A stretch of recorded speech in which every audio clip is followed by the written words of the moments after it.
Chains rattled under the moonlight as the overseer's screams tore through the stillness of Christmas Eve, 1838. A plantation built on cruelty was about to witness a night of blood and fire. A slave, beaten and broken for years, finally rose with vengeance burning in his chest. The overseer who once held the whip now found himself begging for life. But mercy had no place that night. What happened inside those fields shocked the South forever.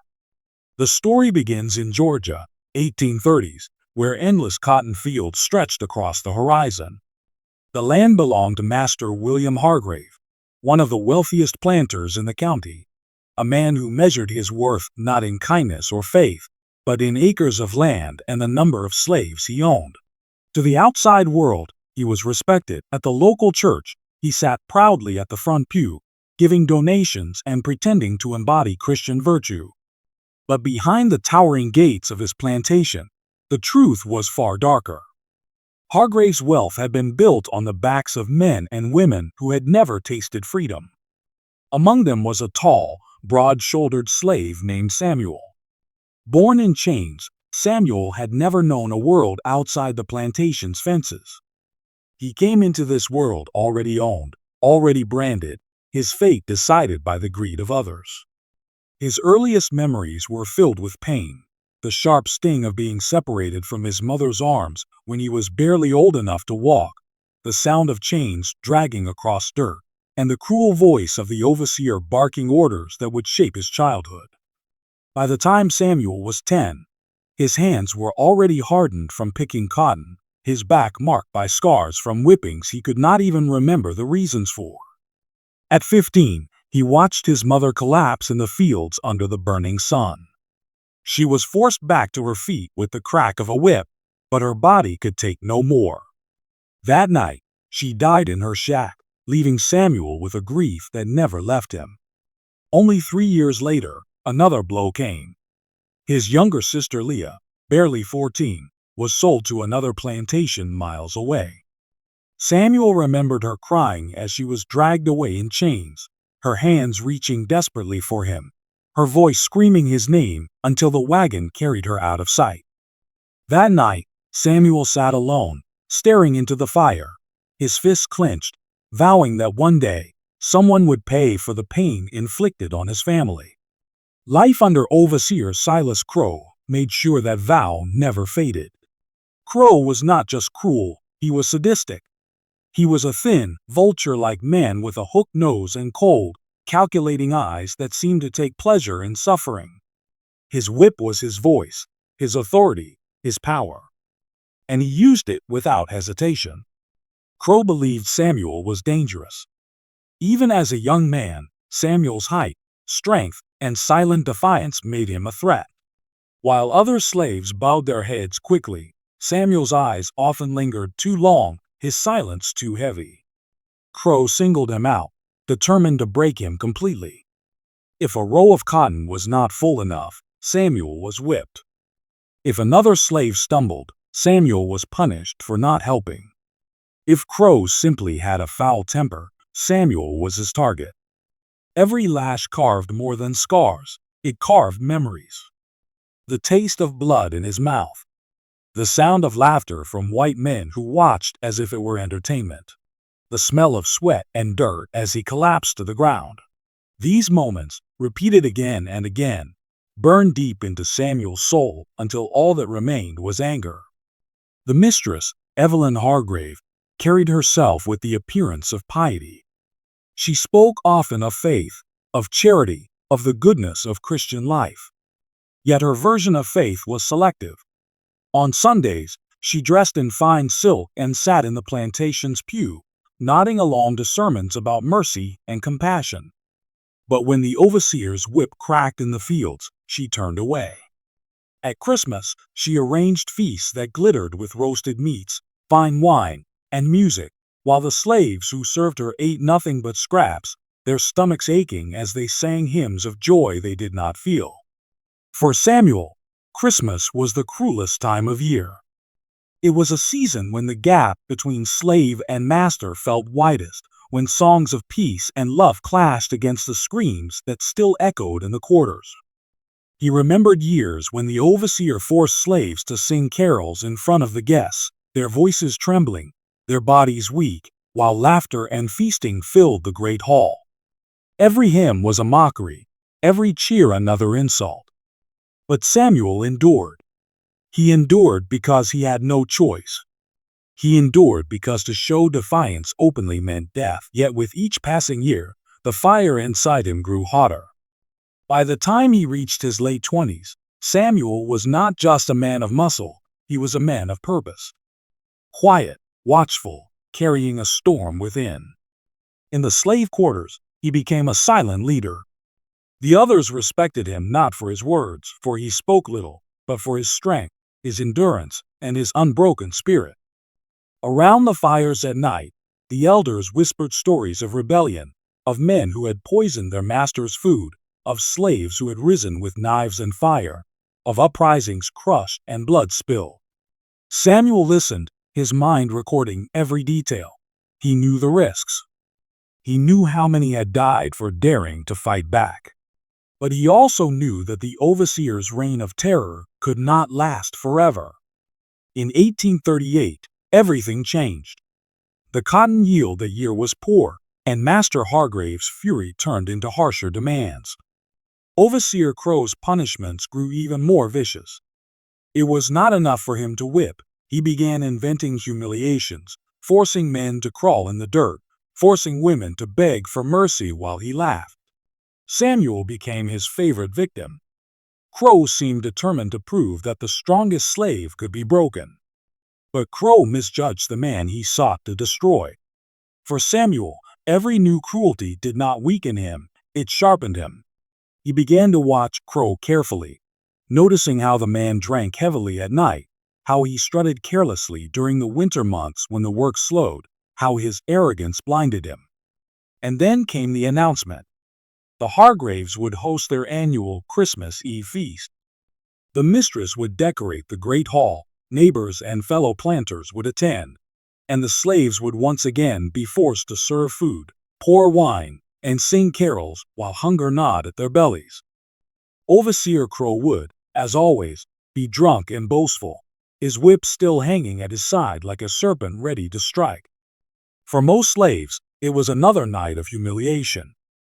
For Samuel, it was an opportunity. The air turned cold that December, frost layering the fields like thin glass. In the quarters, slaves huddled together, trying to keep warm by weak fires. Samuel sat apart, sharpening a hidden blade against a stone, his eyes fixed on the flickering flame. He had made his decision. Christmas, the time when masters pretended at generosity and mistresses spoke of charity, would be the night the overseer paid for every lash, every humiliation, every life broken beneath his cruelty. The chains that bound Samuel's body could not bind his spirit forever. And on Christmas Eve, 1838, those chains were about to snap. What Samuel planned next would change everything. The winter of 1838 pressed cold and bitter against the Hargrave plantation.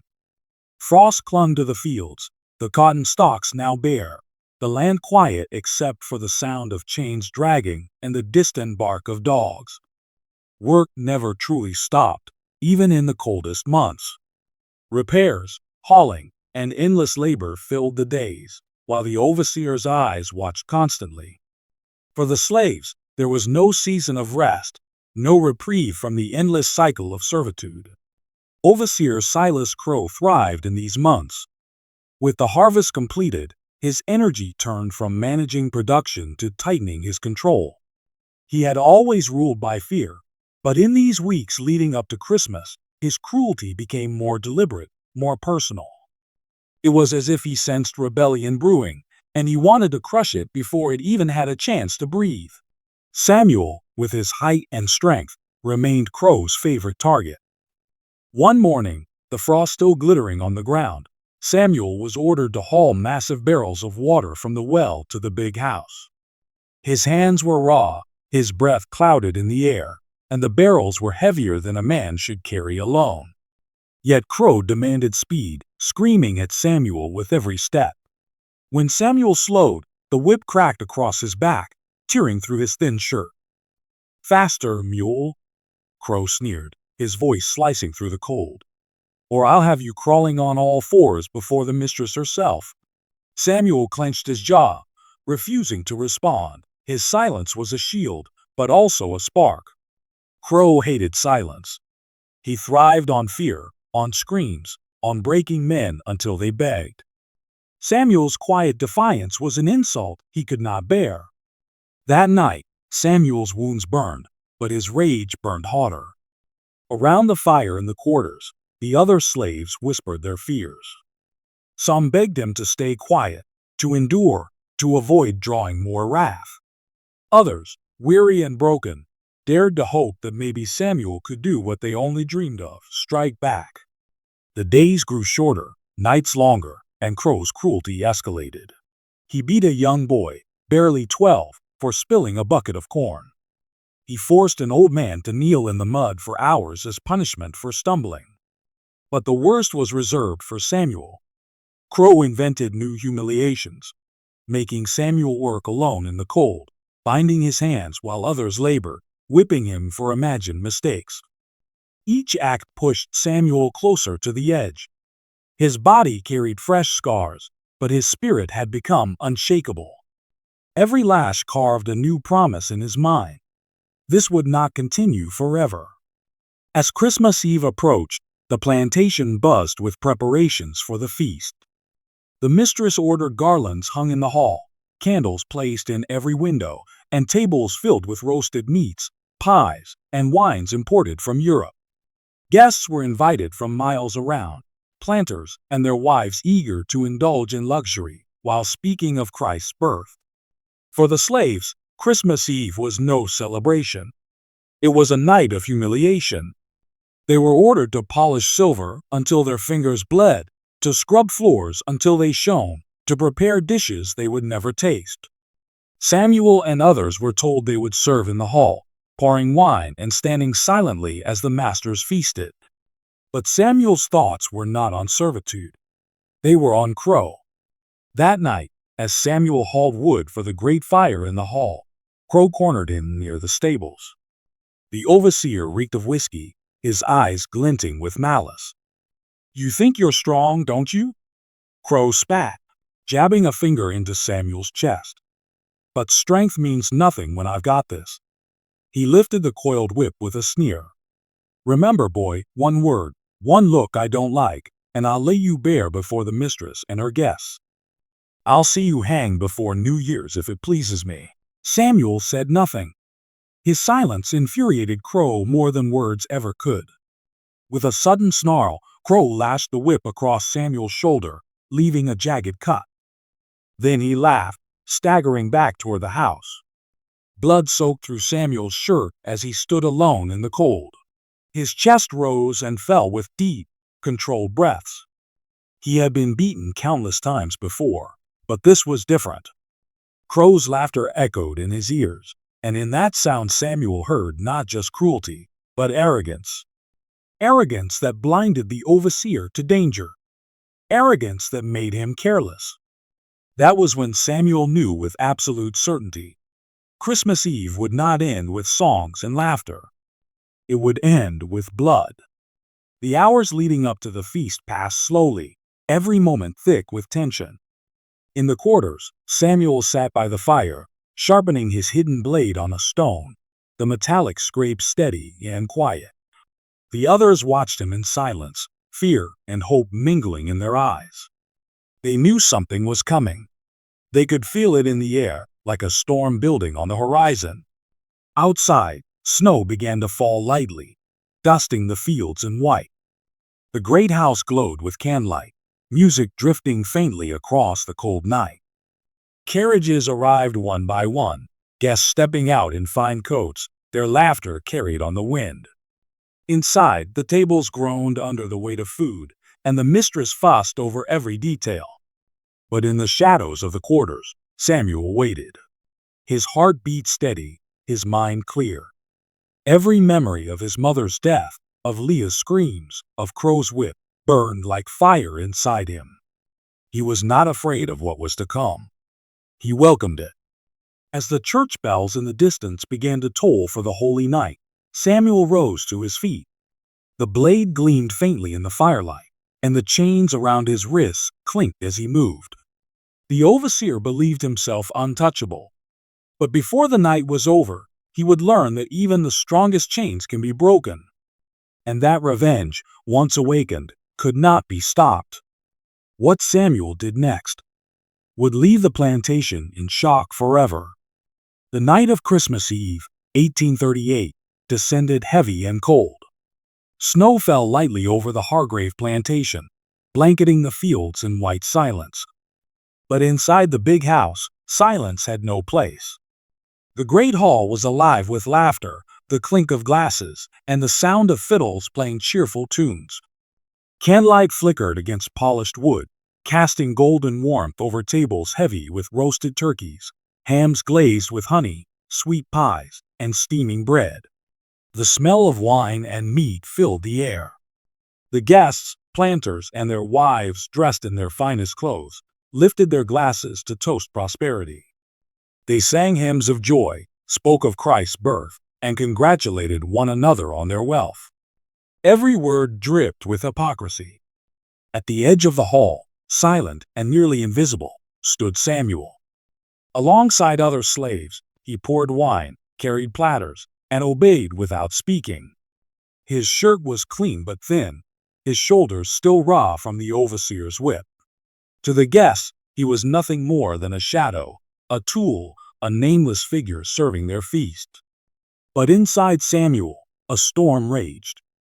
Every laugh, every toast, every word of false holiness was fuel for the fire burning in his chest.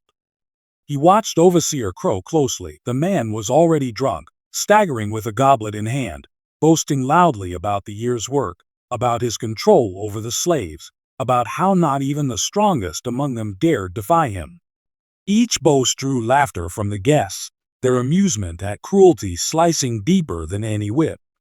Samuel's hands gripped the jug of wine so tightly his knuckles whitened. He imagined lifting it higher, smashing it across Crow's skull. But he did not move yet. Revenge was not to be rushed. Revenge was a blade that needed the perfect moment to strike. As the feast dragged on, the mistress ordered the slaves to sing carols. One by one, voices lifted, trembling with forced cheer. Samuel's deep voice joined, but his song carried no joy. It was heavy, hollow, a hymn twisted into a dirge. He sang of peace while plotting slaughter, of joy while sharpening his hatred.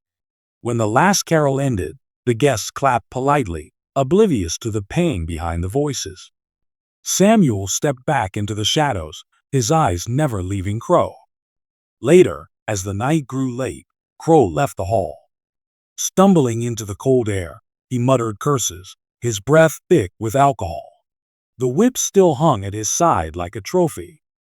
He made his way toward the stables, likely seeking more whiskey hidden in his quarters. Samuel followed. Silent, patient, his blade tucked beneath his shirt, hidden but ready. The snow crunched softly beneath his feet, the cold air burning in his lungs. The fields stretched dark and endless under the moon, the distant sound of church bells faintly ringing through the night. Near the stables, Crow leaned against a post, drinking from a flask. He laughed to himself, muttering about stupid slaves and breaking them one by one. His words slurred, his arrogance unshaken. He had no idea death was standing only a few steps away. Samuel's heart pounded, but not from fear, from clarity, from the weight of years of pain converging on this one moment. He tightened his grip on the blade, feeling the rough wood of the handle against his palm. He could hear his mother's voice, faint but clear, whispering from memory. He could see Leah's tears as she was dragged away. He could feel the sting of every lash, the taste of blood, the humiliation of being treated as less than human. And he could see Crow, laughing, drunk, careless, as if none of it mattered. That was when Samuel stepped from the shadows. Crow blinked, squinting at the figure before him. "What are you doing here, boy?" he slurred, trying to stand straight. "Get back to the hall before I—" His words stopped. Samuel's silence was no longer submission. It was judgment. His eyes burned with a fire Crow had never seen. Crow sneered, reaching for his whip. "You dare look at me like that? I'll flay the skin off your back before morning." But Samuel moved first. The blade flashed in the moonlight, swift and precise. It slashed across Crow's hand before the whip could be lifted. The overseer screamed, stumbling back, shock flooding his drunken face. Blood dripped into the snow, staining the white ground red. Samuel advanced, his step steady, his breath calm. Every muscle in his body moved with purpose. Crow swung wildly, trying to fight, but his drunken movements were clumsy. The blade struck again, cutting across his arm, his chest. Each strike was vengeance, each wound a memory avenged. The overseer fell to his knees, clutching at his wounds, his breath ragged. His arrogance had vanished, replaced by desperation.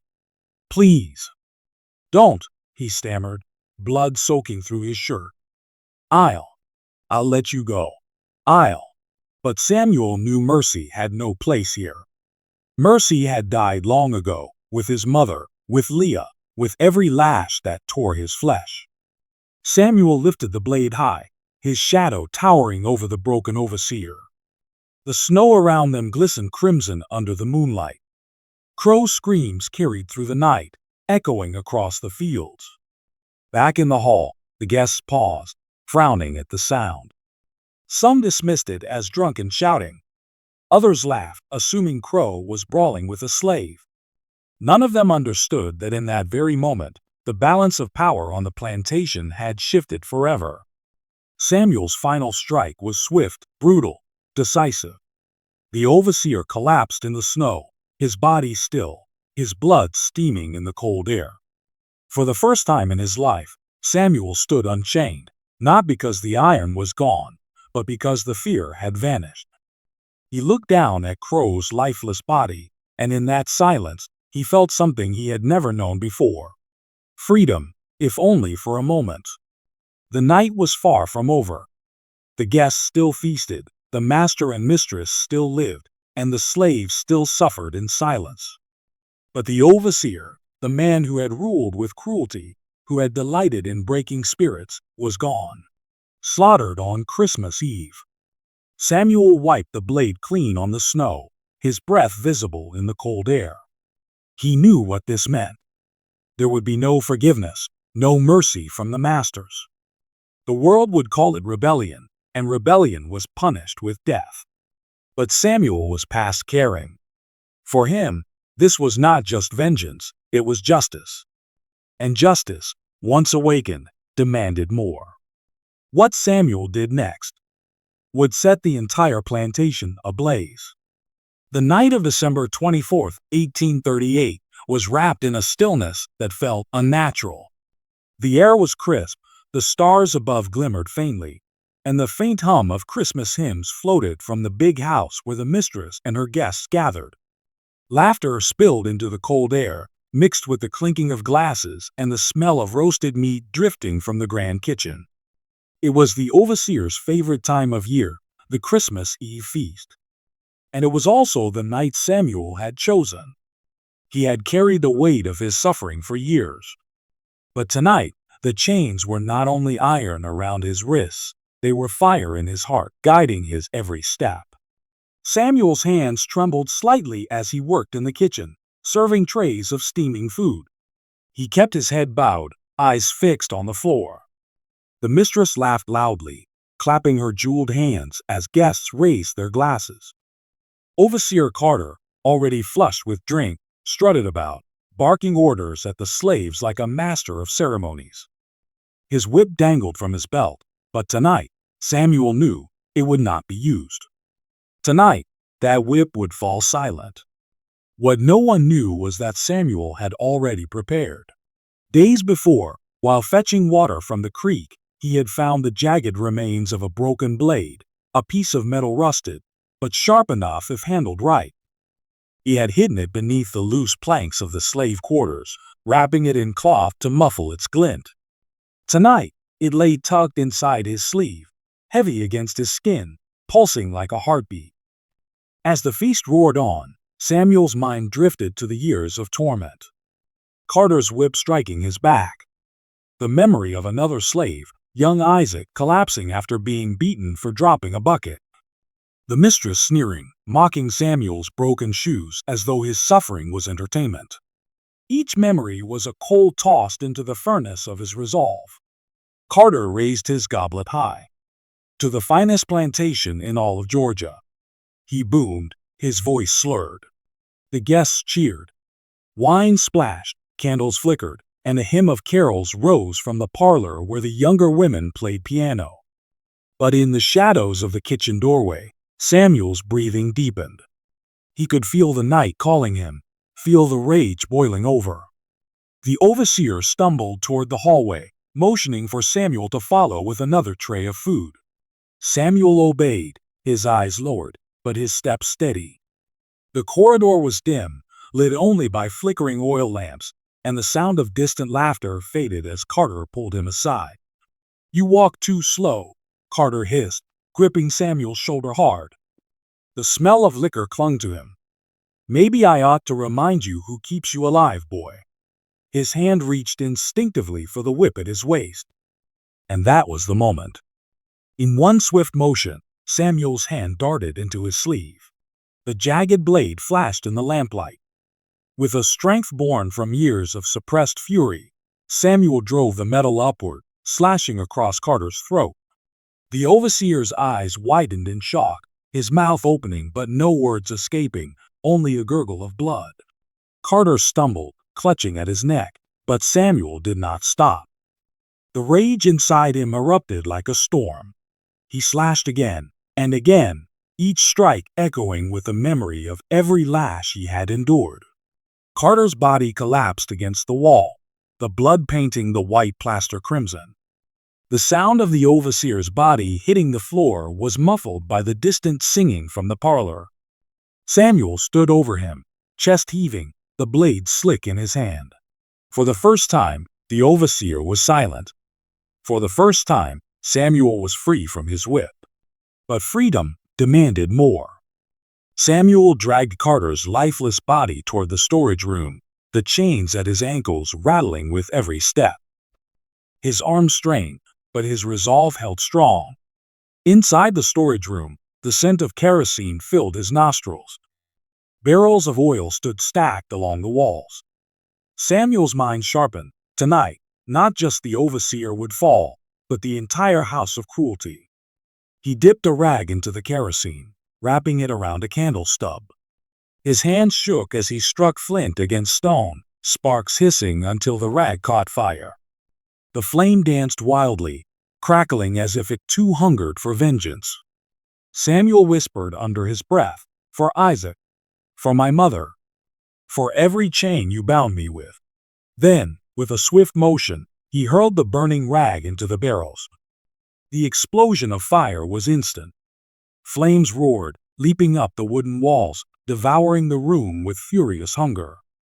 Smoke billowed, curling through the hallways as guests in the parlor screamed. The music stopped. The laughter shattered into chaos. Panic spread. Men stumbled over chairs, women shrieked, the mistress clutched her jewels as if they could protect her from the inferno. The fire raged, climbing the grand staircase, devouring portraits, consuming velvet curtains, until the plantation house itself became a torch against the night sky. And in the heart of that chaos stood Samuel, his chains reflecting the firelight. His body was weary, but his spirit roared like the flames. He had slaughtered the overseer, the man who symbolized his torment, and now he had set fire to the very symbol of their power, the house itself. Through the smoke, he saw the mistress stumble, coughing violently, her gown aflame at the hem. She screamed for help, her eyes locking on Samuel. But there was no mercy left. Samuel turned, his face hardened, and disappeared into the night. Outside, the enslaved gathered in confusion, some terrified, others wide-eyed with a flicker of hope. The fire's glow lit the fields, casting long shadows across the cotton rows. Some slaves whispered Samuel's name as though he were no longer a man, but a spirit of vengeance come alive. The overseer was dead. The plantation was burning.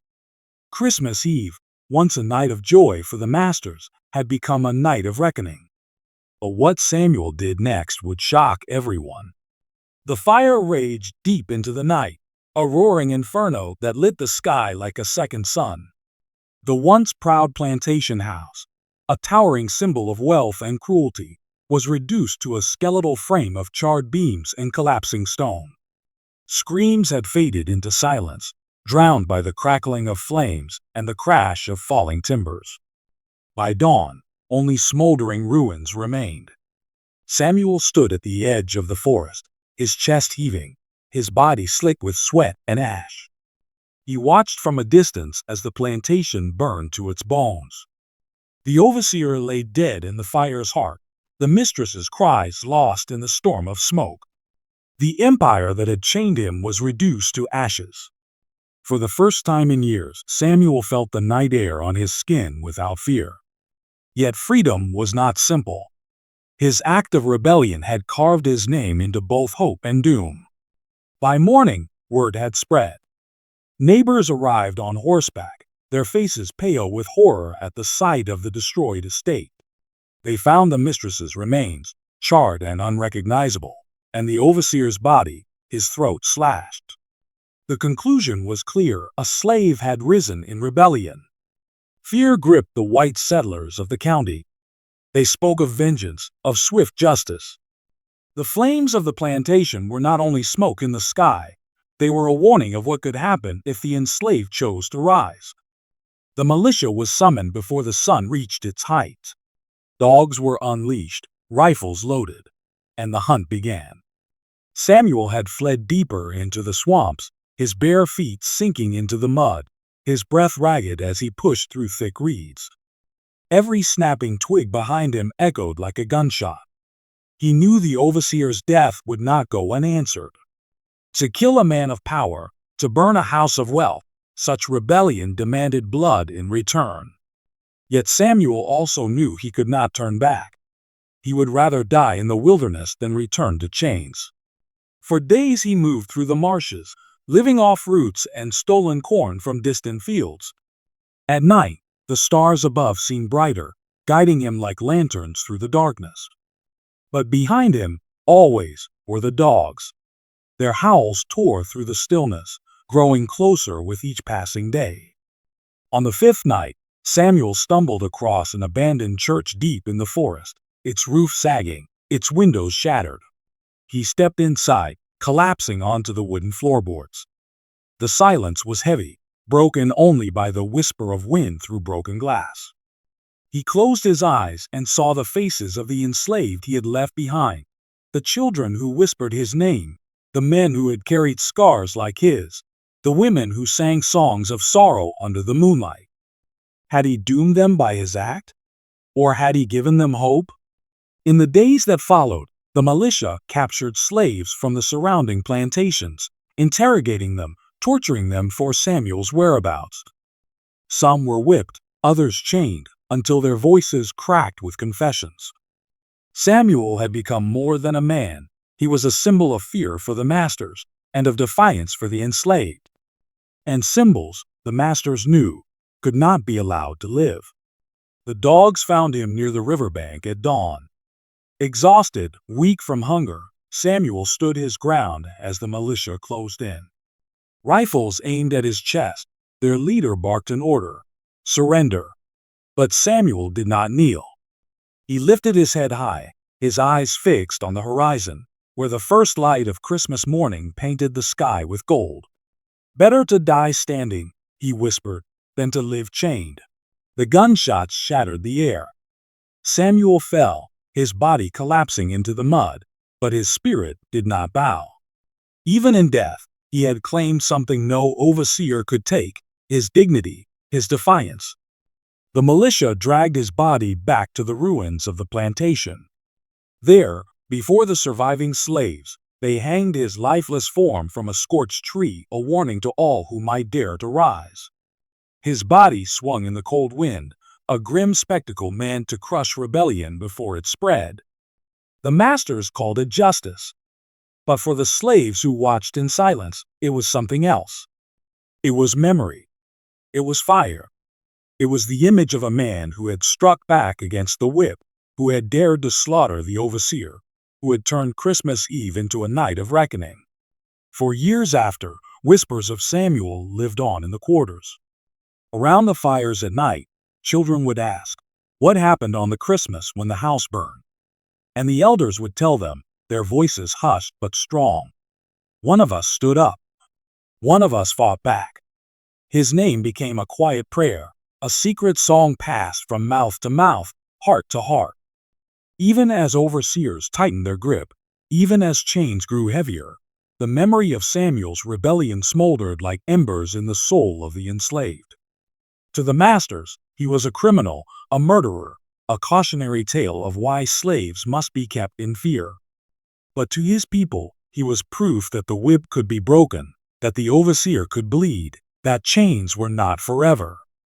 And in that memory lay danger, for every whispered tale was a spark, and sparks could spread.